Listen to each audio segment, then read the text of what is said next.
काय रे चित्या, 12वीची परीक्षा तर खपली ना, आता काय करायचं रे? हो ना, त्याच मला बाबा विचारे का आता काय करायचं आहे तुला? तर मग काय सांगलास तू?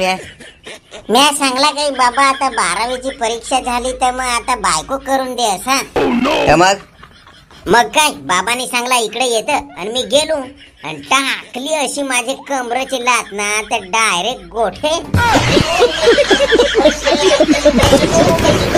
चाल असा काय रे? मग डायरेक्ट ते बैलांचे मध्ये दोन्ही तंगड्याचे पडलो तू.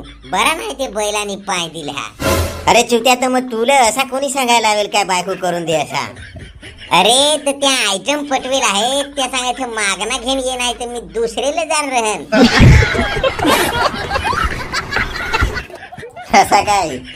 ह्या जाऊन द्या चुत्या हो, पण आता 12वीची परीक्षा तर दिली, आपले पास होन काय ना हो ते आपले नाही माहित, पण पुढे काय करायचा? मी काय सांगा तू, आपले ना जोरदार बाबा बनू, ते नितेश बुंदेचे सारखा. हा बरोबर, एक नंबर आयडिया आहे.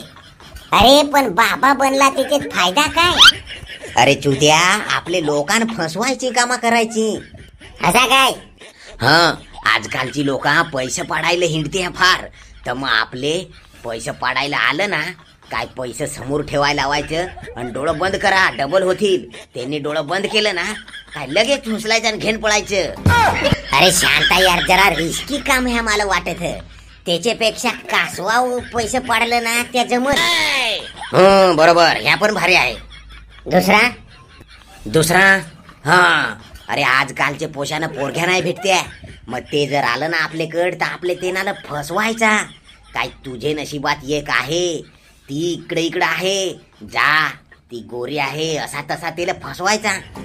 अशी जर फसवायची कामा जर आपले केली ना, तर लवकर करोडपती होऊन येड्या.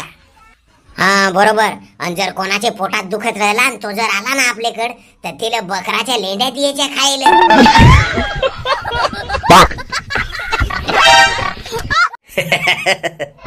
चला आता एक नंबर बिझनेस आयडिया सापडली आपल्याने असा. आता लोक चला आणि जोरदार बाबा बनायची तयारी करून बस.